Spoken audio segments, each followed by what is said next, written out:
Subscribe to our YouTube channel and press the bell icon to get the latest updates. I'm with Professor Surinder Jyotka, Professor of Sociology at Jawaharlal Nehru University in Delhi, and Rashid Kidwai, well-known journalist, a particularly astute observer of the Congress Party, author. He's written several books, and with the Observer Research Foundation. And today we're discussing the fallout of the latest crisis in Punjab. The Congress Party has hit a new low. Some would say that this is a new beginning for the Congress Party. A new chief minister has been installed. But first of all, let me welcome both of you to the print. Gentlemen, Professor Jyotka and Rashid, welcome to the print debates. Thank you, Jyoti. Thank you for your kind words. So let me start by asking you, Rashid, give me the latest on your take on what's happening in Punjab. Charanjit Singh Channi is the new chief minister. We know that Captain Amrinder Singh has he resigned his sort of with a long shadow over his chief ministership. Two new deputy chief ministers, one a Sikh, Sukhjinder Singh Randhawa, and a Hindu, O.P. Soni. Rahul Gandhi himself went for the swearing in, and may I add, he's gone off to holiday in Shimla after that, Mashobra, where his sister, I think, has a house. But your first comments, Rashid, on what's happening in Punjab. I think it's a very series of very interesting developments are there. Captain Amrinder Singh, who's a veteran politician, a war horse, I would say, he failed to see writing on the wall. It was very simple from the day one that Congress was not confident enough on leadership of Captain Amrinder Singh. They thought that Sidhu can be, can team up with Captain and together they can lead Congress to victory. Now that didn't happen because there was trust deficit. There was both sides were responsible for attacking, accusing each other. And then what happened? Bulk of MLAs left Captain Amrinder Singh. I mean, their political loyalties shifted towards Sidhu. When everyone thought that Sidhu would be replaced by Captain, we saw something new and dramatic. And first, that Deputy Chief Minister, you named Mr. Randhawa. If Amrinder Singh would be replaced by Sidhu, that's absolutely that was a step that because Sidhu has a relatively clean image, his stand on Kartarpur Sahib.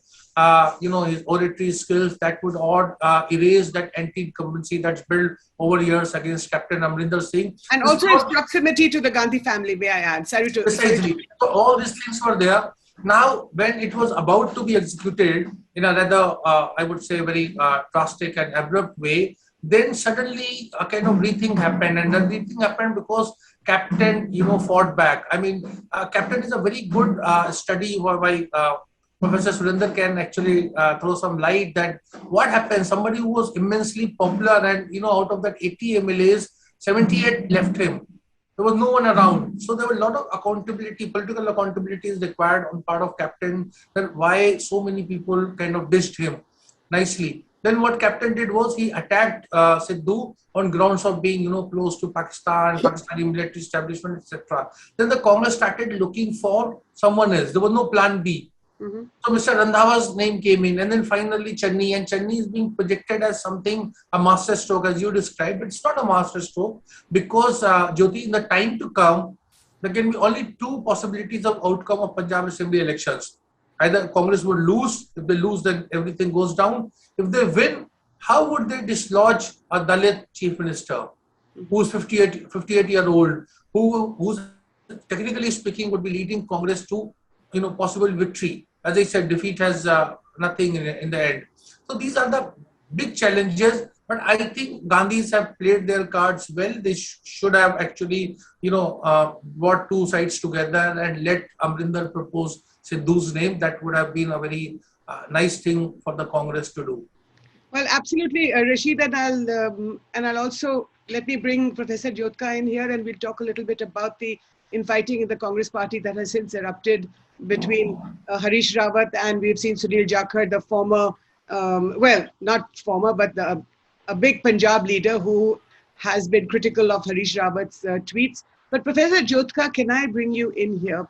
And if you can explain to us, what is the significance of a Dalit chief minister, a Dalit Sikh who has been named chief minister of Punjab, Charanjit Singh Channi?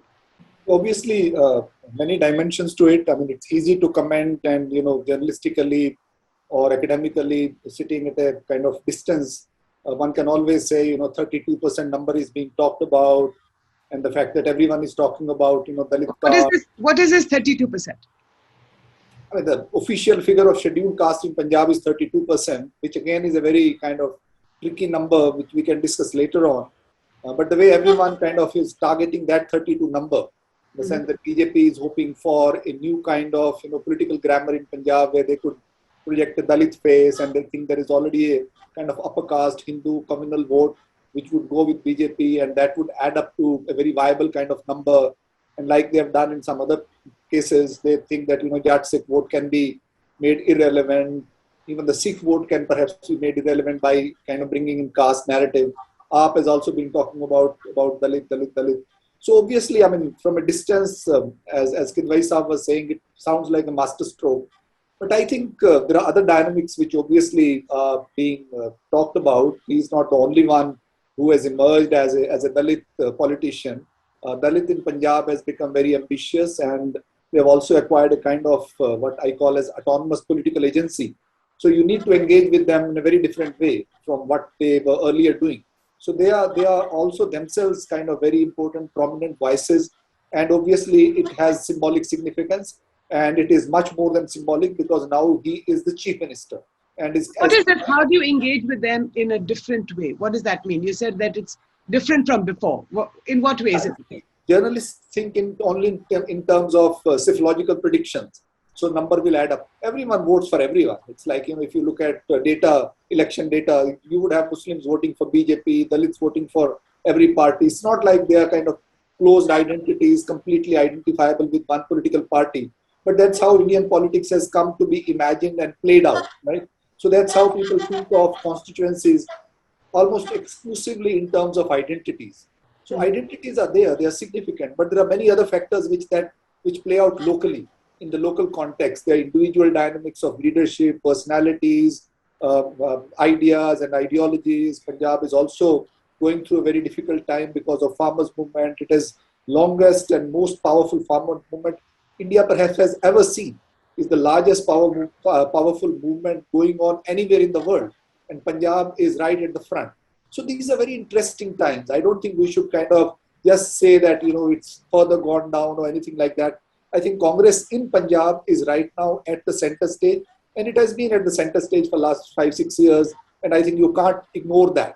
So I think Congress will continue to play a very important role, and that's why Sidhu's being named as president generated a new kind of excitement, even though he has his own issues with various people, and there are many other ambitious people. But they have been able to come together, which is remarkable. Even Amrinder Singh has not given a negative statement on selection of Chennai, which is again very interesting. I mean, how do they accept it? So that itself shows that ground has changed, and ground has changed in a manner that it is perhaps far more open to various other kind of constituencies than only to the Jat Sikh having monopoly over Punjab politics and Punjab chief ministership. So isn't that fascinating, Rashid, the way Professor Jyotka has explained it, that in a sense that the ground is shifting perhaps away from the Jat Sikh community to the scheduled caste or the Mazhabi Sikh. I mean, I know that journalists, like he's accusing journalists like us for putting labels, is that, 32% scheduled caste community in Punjab, which is Dalit. But what do you think, Rashid? Is the ground shifting? But this infighting also that continues within the Congress party. Tell us a little bit more about Sunil Jakhar. Why is he so angry and upset with Harish Rawat, who has tweeted that the party will fight the elections under Sidhu, and which undermines Charanjit Singh Channai's chief ministership, doesn't it? Jyoti, I would say that Congress has a knack for making simple things look complex. It was a very kind of the Congress had an edge in Punjab, and they had, regardless of whether the Dalit chief minister was projected or not, the Mazhabi Sikhs have been voting for Congress in big numbers. At least that's what some of the data points towards that. BSP has been there in Punjab, but it's not made any big inroads. This time also, it was not, expected that the BSP or and Akali alliance would be a great force. But what Congress has done is, I repeatedly been saying that, Mr. Chani was not a first or a second choice. You see that timeline at yesterday at 5 o'clock, 36 minutes past 5, Harish Rawat announces name of Charanjit Singh Channi as Chief Minister. Mr. Sidhu welcomes his appointment as a historical decision at 8:56 p.m. Almost 3.5 hours, later. And by that time, Harish Rawat had to declare that the coming election would be fought under the leadership of Sidhu. So these are all kind of compromises. You see, voter India has become highly, aspirational. Why do you think the BJP is not projecting many Dalit chief ministers in many parts of the country where they are in power, as many as 17 states? But the real problem, they may not say it, real problem is if you appoint a Dalit, you cannot dislodge, because there will be outrage, and outrage will not be confined to just the geographical boundaries of Punjab. It will have an impact in Haryana, it will have impact in Gujarat, it will have impact even in Karnataka, all those, election-bound states after February 2022. This is a problem. I don't understand, and maybe Professor Saab can explain to us. See, we were told 2 months ago that Sidhu has support of 58 MLAs out of the 80. Then, was there any head count done? I mean, what is happening in Gujarat as well as in Punjab, that the political parties, national political parties, are having absolute disregard for, the will of MLAs. The entire concept of parliamentary democracy is based upon that the MLAs will elect, a chief minister. So even if they're not even making a pretension of it, that they say, who had got how many votes, just kind of simple head count. So we do not know how many, Congress MLA support Mr. Channi enjoys or was enjoying. So this is a whole thing is very abrupt, and I think they are just trying to drum up that it's a master stroke. It is not. It becomes very complicated. So, Professor Jyotka, if Charanjit Singh Channi was not the first choice, second choice, third choice, we don't know what number choice he was, as Rashid has just explained. And now Mayawati, the big BSP leader in Uttar Pradesh, and the BSP is has a collaboration with the Akali Dal in Punjab. She has called him a dummy chief minister. She has called Charanjit Singh Channi a dummy chief minister. So is she correct then in her assessment? I don't think so. I mean, see, chief minister is a chief minister. I mean, Manmohan Singh was at some level, one could say these things for him, but he has left stamp on the prime minister's office. See, these offices are very, very critical. See, we think only in one terms that the chief minister or the prime minister has to be the big boss. So you could, in democracy, have different models of political systems. And I think, see, one reason why Sidhu accepted Channi over Randhawa perhaps is also because Randhawa was older to him and was senior politician in the Congress. And once he came, even though he's a Jat Sikh himself, he would have in some sense found roots for himself. So this way, perhaps, accommodation would be more possible, right? With Sidhu being, even if he doesn't become chief minister, he would continue to be a very powerful presence in Punjab politics. It doesn't end with chief minister's post. Now they are competing who is going to be the DGP of Punjab, who is going to be the chief secretary of Punjab. So power should not be seen in singular terms, that there is one chief minister and that's all. So if the power operates in a kind of plural way, slightly more kind of loose way, it is actually good for democracy in many ways. So different voices can be heard. Yes, Congress party has kind of become more extraordinarily open, that all the differences are now expressed through tweeters, which is unfortunate because organization will not last like this for very long. But some kind of democracy is a good idea. I mean, the fact that there were many people in every political formation, there would be many people. Even in Gujarat, there would be many people aspiring for, contesting for, lobbying for the chief ministership. And then finally, that's how high commands have become very powerful, because local MLAs are not able to we don't have democratic culture of electing ourselves. So I think that needs to be institutionalized at the grassroots level.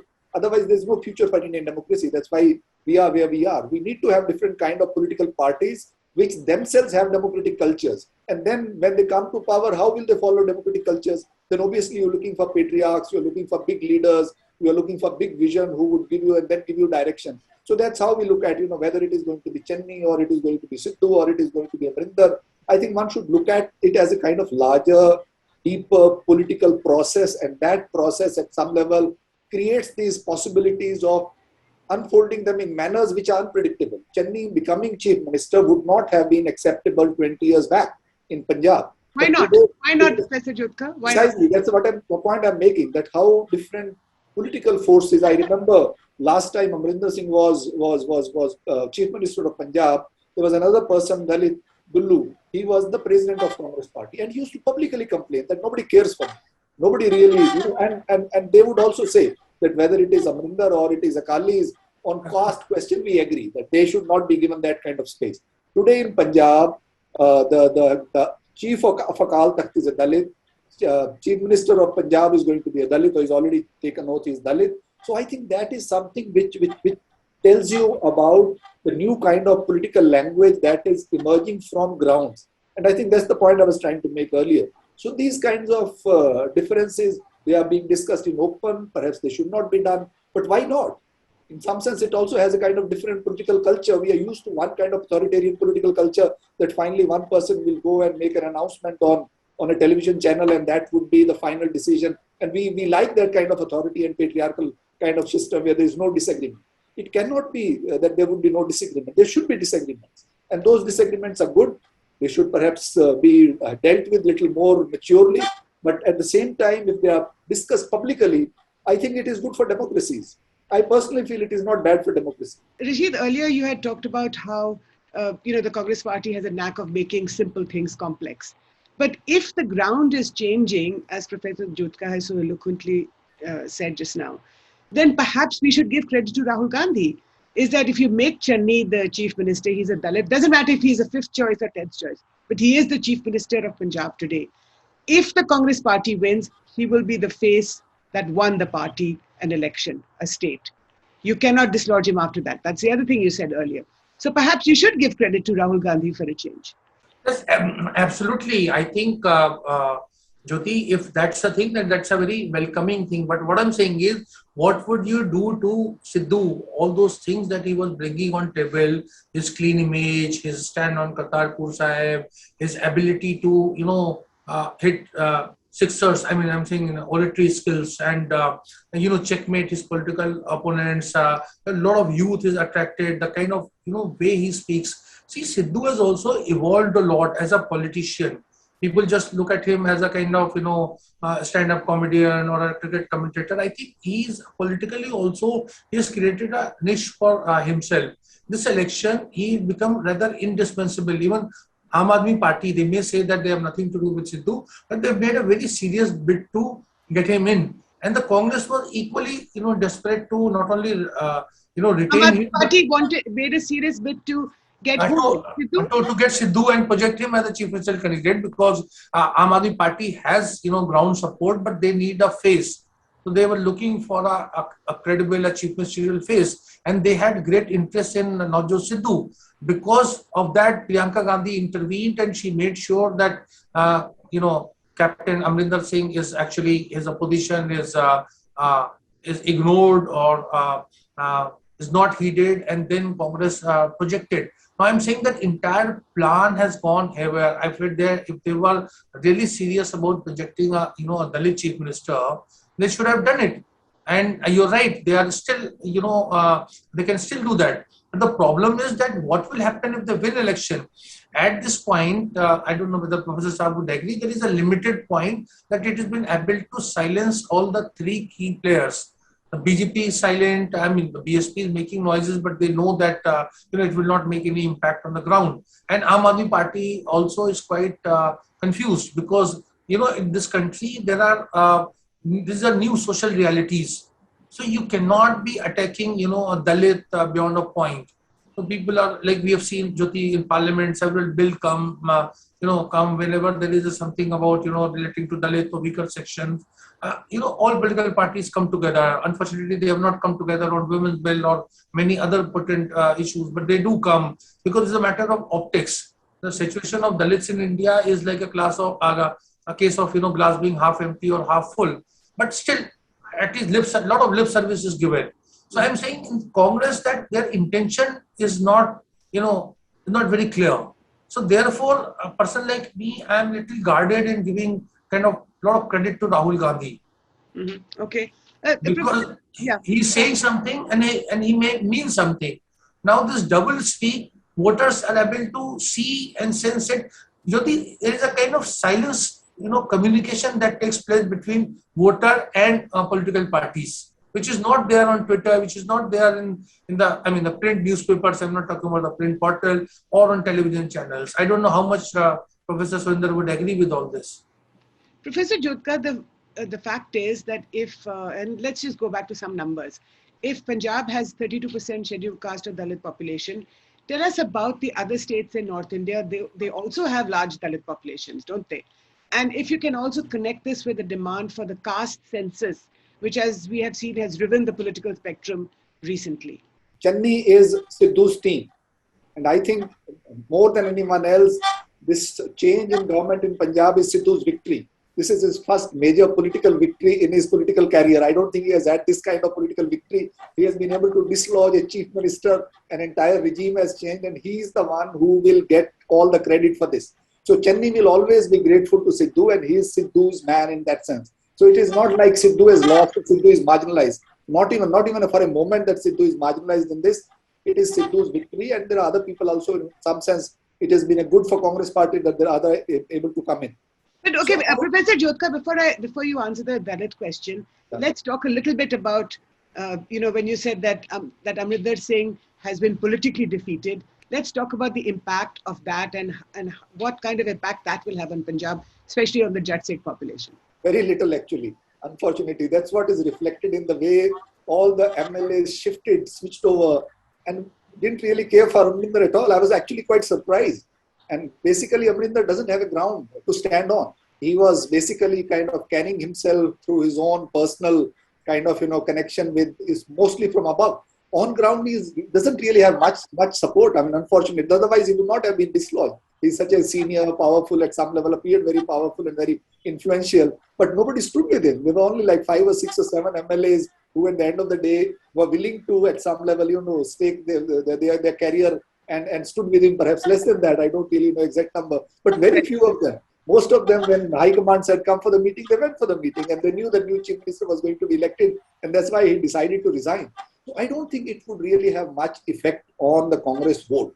Congress vote in Punjab has to be mobilized. It is not something which is old committed vote for Congress. Similarly, Akali vote will have to be mobilized. The farmers or the Jats are not going to vote for Akalis any longer just because it's an identity party. Sikh vote will have to be mobilized. They are not going to vote for Akali because it's a Panthik party. See, the political ground is completely changed, perhaps all over India, but definitely in Punjab. So everyone will need to be mobilized with some kind of political promise, with some kind of, concrete, not just identity kind of, promises, but also class promises, also question of agriculture, question of jobs, drugs is a big issue. Yeah. The other is a big issue. Sikhism also, religious issues have also become political issues, and they'll have to be competed upon. They're not naturally a Akali issue. People are still very angry with the Akalis because they did not really take care of those issues. And partly reflecting on Amrinder. So I'm going to come back on the Dalit question as well as on the farmers' movement. But before that, Rashid, can you talk to us about Amrinder, the impact on Amrinder Singh's era, on Captain Amrinder Singh's era on Punjab politics? I think Amrinder Singh did play a very significant role, and he had played his inning. He led Congress to victory twice. But I think of late, it's not just because of age. You see, he was outsourcing a lot of it. And I think the Delhi media, which we are also part of it, well, we were not able to say, we keep looking at things in a, old model, old paradigm, as Professor Saab is saying. See, social condition, the ground situation keeps changing. Our society is very, vibrant, and politically voter is highly volatile. Indian voter is highly volatile. It keeps changing. So unless you change yourself, and I think that's where I'm giving some credit to Congress, that Congress leadership, that being, the Gandhi trio, they sense that Amrinder is not going to make it. And you remember, Jyoti, me and you, we had this conversation about Captain Amrinder Singh. So once they got this thing right, now the problem is that Mr. Sidhu, he may be a best friend of Charanjit Singh Channi, but he's also a restless soul. he wants to excel and he wants to take charge of things. So if the office of chief minister was not dear to him, he would not have, left Captain Midway because he was a minister. He was informally number two. I'm just saying now, because of the caste considerations and how media is going to play it out, there is going to be some conflict of interest. You see, this chota bhai, bada bhai, this thing is not going to work. अच्छी बात है, Because- conflict is not a bad thing. Why do we worry about Yes. it? I think that should be Yes, sir. open. There has to be one, if Congress wins, Mr. Channi cannot be denied that, the credit. And once the credit is given to him, then he cannot be denied the chief minister. Then what will Sidhu do? Congress is not in power at the center where he could be, made some, big office, can be given to him. This is I'm looking at it in a very, We'll have to wait and watch. I would say, Different models. cynical way or ruthless manner. But I see Sidhu will remain the that boss. this is a problem. Yeah. Yeah. So absolutely, we have to wait and watch. So can I come back to you, Professor Jyotka, and let's talk a little bit about the farmers' movement. You rightly said that it has been a year. We've marked the first anniversary of the farmers' agitation. They have returned to the outskirts of Delhi. We have seen how in Haryana large rallies have been held right up to the Secretariat. In Western UP, a big, huge protest took place just a few weeks ago. Punjab itself, Amrinder Singh, when he was chief minister, pleaded with the farmers कि आप हमारे इधर मत protest करो, you can go and protest somewhere else. But what impact will this have on the politics of Punjab going forward? We don't really know actually. I mean, how will it translate into politics? But it has definitely made the old politics irrelevant. That's the biggest challenge for Akalis. For example, Akalis cannot wash their hands off from passing of these legislations, because when initially they supported these, they defended these, and then when they saw that the ground was going somewhere else, they came out. So I think as Kidwai was saying, every single, even a kind of 12-year-old girl or boy or 75-year-old women, they are so shrewd. If you actually hear them speak on YouTube videos or Facebook videos, they are so sharp. I mean, they are very, very politically suave, and they know every single person, what exactly have they done. So it's not going to be easy for Akalis to bounce back and reclaim their constituency, which they might think now that chief minister is a Dalit and Jat Sikh will come to us. That's not going to happen easily. So where will the farmers go? I think why won't it happen? If there is a Dalit chief minister, then the Jat Sikh should move to the Akali Dal. No, they're likely to stay with Congress because they want to teach Akalis a lesson. Because again, there are other kind of class dynamics which have played out in Punjab, even in terms of Panthik dynamics. Akalis have not really been able to get out of it, and we don't really know what will happen in next 1 or 2 months. The way Sidhu was actually hinting, they might go after some of the Akali leaders whom Amrinder had spared because he had personal kind of equations with them, and there are kind of drug issues and other kind of BHP issues. These might come up as the central issues for the new Congress government in Punjab. So the way they play the Panthik card, the way they play Akali, the farmers have been quoting Sidhu, that Sidhu has been openly supporting us, even though Amrinder did not really have an unqualified support for them. And they quote this on, I've heard myself in Morcha Rajewal saying that how Sidhu gave a statement which is unqualified support statement in support of the farmers movement. So I think farmers are not really either aligned to Congress or to Akalis or to BJP, but given the context in which Akalis were part of the BJP government when the ordinances were brought, so Congress is likely to have perhaps some edge over in terms of, but that constituency is very fluid. But this opening up itself creates lots of other possibilities politically. And I don't think AAP is really been able to come back in Punjab the way it has taken off. Somehow it has still not been able to kind of, and there's no other force. I mean, but it would Do you not think the be- BJP, Rashid, do you think the BJP is a completely spent force in Punjab? I think from the day one, if you look at 2014 election when the BJP swept across the country, they didn't do well in Punjab. So Why? as Why you- do you think that the Punjabis have not taken to the BJP like the rest of the country? because I think it's a complex question, and we have a benefit of a sociologist, so perhaps he can dwell upon it. In my modest view, you see, India is a union of states. Various diverse interest groups are there, which have very well integrated to Union of India. That's how we are a country and a society. So certain people have certain reservation about dominance of individual personality, cult, or a political party. You see that we saw that in Bengal very significantly. Bengal, Punjab, Tamil Nadu, extent of Marathas, they have not kind of integrated to the new political ideology that has come up. And this something talks about resilience within a society and a country, and it tells you lot about the power dynamics. I think the farmer protest is not just farmer protest. It's a major ego trip on the part of government. Any democratic government in the world would have negotiated, would have talked it out. Why is the government so defiant and so kind of as if they don't exist?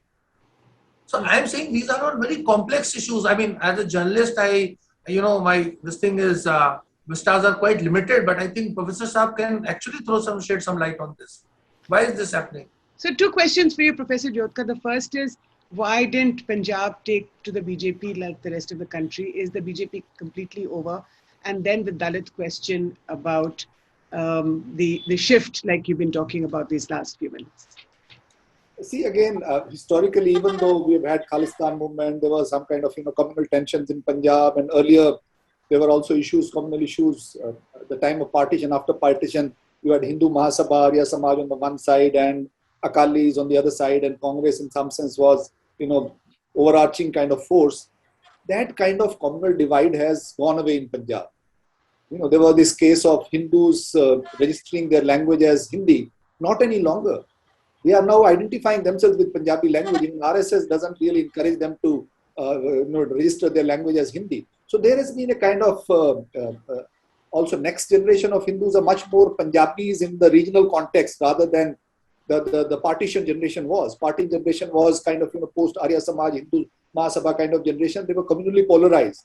And the second level, I think there has also been the disaggregation of the so-called Hindu aggregate, the statistical aggregate of Hindu. We think of 48% or 45%.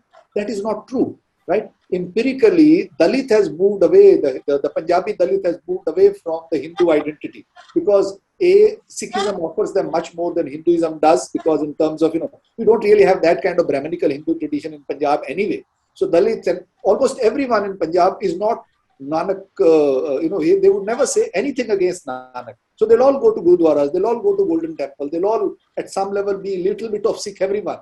So that kind of communal polarization, Hindu-Sikh communal polarization is neither possible. When the BJP appointed this chap as head of SC/ST commission and they wanted to create a new kind of, anti-Jat Sikh vote bank, the first thing he does is goes to Golden Temple and Darbar Sahib Matha Tekna ji. So that is a kind of symbolic, what one should say, politics, which is very different from the politics of 1970s and 80s. Today's Punjab, I think, is not communally polarizable. And that's why I think Modi's kind of appeal, they are also not anti-Pakistan. They are not anti-Muslim because they actually want the corridor, they want to access Pakistan. That's what made Sidhu hero. How did he become hero? Amrinder Singh is saying he's anti-national, but the average Punjabi, I'm not talking about average Sikh, every Punjabi is very happy that he's identifying with Imran Khan. So there is a different kind of regional culture, as Kinvai was saying. The regional cultures need to be taken into account. And you yourself, Punjabi, you will be able to elaborate this. This is not something which kind of, you can simply divide into Hindu versus Sikh. That division does not exist in Punjab, even though communal parties like doing that. But everyone is a Sikh in Punjab, to my, in my understanding. The moment you go, there would be some Sikh symbolism. No one will openly say anything against Nanak in Punjab. I don't think any Punjabi Hindu would say anything against, or they will refuse to go to Gurudwaras. There won't be more than 5% people who don't go to Gurudwaras occasionally at least. So Rashid, that's really interesting. Is that Amrinder Singh is accusing Sidhu of being anti-national because he went and hugged the Pakistani Army Chief General Bajwa, and we know that Captain Amrinder was a young captain. He fought in the wars against Pakistan. But the fact is that actually Punjabis don't really think of Sidhu as anti-national, isn't it? I mean, they would like to improve relations with Pakistan. I think I am very clear that this is Captain Amrinder's, political posture. Captain Amrinder Singh at one point of time was immensely, popular across the border. We all know what happened. The world, Punjabi games were held. Captain is, I think, one Indian politician who has held in post-independent India, held actually public meeting in Lahore. Over 5,000 people turned up to hear him. People, brought out all those inayatnamas dating back to his grandfather, Maharaja of Patiala, and a lot of, horses were exchanged. Shehbaz Sharif gave him one of the finest horses. And there are a lot of stories. I don't want to take away all the gossip that, some horses actually left, and they wanted to go back to Pakistan, and all kind of things had happened. So I'm saying this is his, and he has very, cordial and very friendly relations with, some people of Pakistan. So all these things are there. So I think this is his just, posture just to malign and, cut Sidhu's chances. And I think Congress panicked. I think Gandhi's panicked. To my mind, they should have stuck with this, Sidhu, and gone ahead and appointed him as chief minister. They would have a one-sided battle in Punjab. So you have the last word, Professor Jyotka. Whether or not the Gandhis panicked, Charanjit Singh Channi is the chief minister. He is a Dalit. So what is the impact this will have on the Dalit politics, not just in Punjab and Haryana, but across North India? And we know that, the most important state election in Uttar Pradesh is taking place alongside Punjab in a few months from now. The fact that we are feeling compelled to talk about it itself kind of, I've received at least 5 or 6 phone calls since morning, since yesterday, people have been asking me.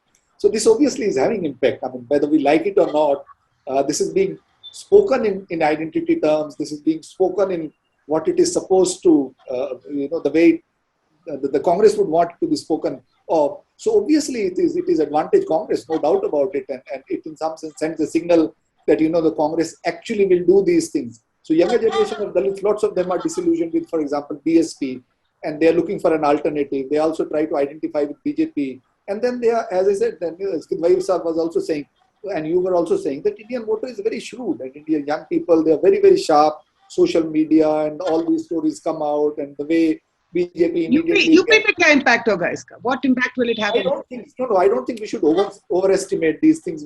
These will be local things. Its impact will mostly be up to Punjab. I don't think beyond that. Haryana, not even Haryana? I don't think so. Not in electoral terms. Okay. But it would have an impact on Congress political culture. That, these are things now Congress will have to do if it wants to remain in power. See, Congress has also been kind of, coterie of some elite in some way or the other. And this is a kind of new political culture, which kind of earlier it was purely symbolic, it was coming from above. And I think it is slightly different from what it was happening earlier, that a Congress, a bana diya, and then he would also be loyal to the High Command. And the first thing they say is that, High Command, as we are grateful to Sonia ji and Rahul ji who have, made him the chief minister. So all that is there. But overall, I think recognizing that there is a caste question is a political question, and we need to give representation, what Kanshiram called as hissedari, and their hissedari is a legitimate hissedari, as Kidwai Saab is again trying to say, that once you give them that hissedari, it deserves, I mean, it is their right, and then you can't take it away from them. And then that at some level becomes a kind of community issue, and that's where this 32% becomes relevant. Otherwise, everyone is working within their own jatis and with their own kind of, right. communities, and that's where I think it is a kind of larger impact. So one cannot really, in very precise terms, say that 5% vote बढ़ जाएगा या 3% कम हो जाएगा, but it would definitely have an impact on Indian politics, regional politics of Punjab and Northwest India to some extent. Well, we'll have to leave it there, but this has been a really fascinating conversation. All I can say is that I think Punjab is willing to experiment with new kinds of people. I mean, we saw how in the late 80s, Simranjit Singh Mann from somewhere came and became a big leader. He actually led the state. So we will see in the coming days and weeks how this unfolds. But meanwhile, Professor Surinder Jyotka from JNU and Rashid Kidwai, thank you so much for your time, for joining the Print Debates.